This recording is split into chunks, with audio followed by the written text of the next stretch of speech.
out, they let the president say, we're bringing back jobs, right? We're building factories. We're investing in America again. So on paper, it looks like a very patriotic, very smart change, right? But it also comes with a huge change to how capitalism works, because when the government starts deciding which companies deserve to exist, like which ones get the approvals, which ones get the money, which ones don't, then that's not really a free market anymore, is it? And that's where things start to look a lot more like China than I think anyone wants to admit.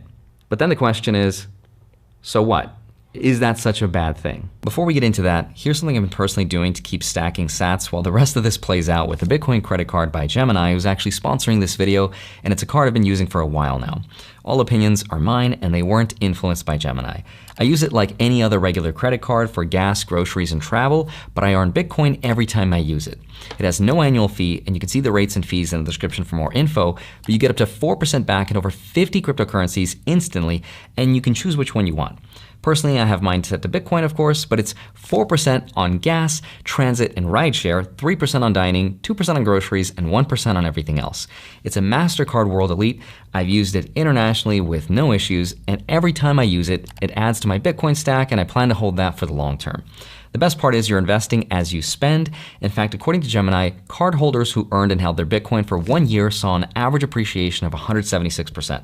Those are not your typical credit card points. So if you're interested, click the link in the description or go to gemini.com/Andre to get $200 in Bitcoin when you spend $3,000 in your first 90 days. Thank you, Gemini, for sponsoring this segment, and now let's get back to it. So here's how you can think about this. When the government becomes an investor in the market, it changes the rules of the whole competition, right? And history and data actually give us a reason to be a little worried. In the fourth turning theory, for example, every 80 years or so, this happens in the fourth and final phase, the decline of the empire.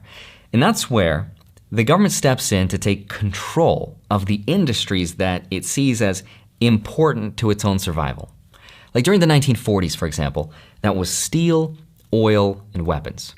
Today, that's semiconductors, AI, and energy. Having the government give companies money means they could start doing deals, not because they want to create better stuff, but because they want to lobby and buy politicians in return for favorable funding and approvals. Subsidies from the government can become a lot more attractive and appealing than spending all that money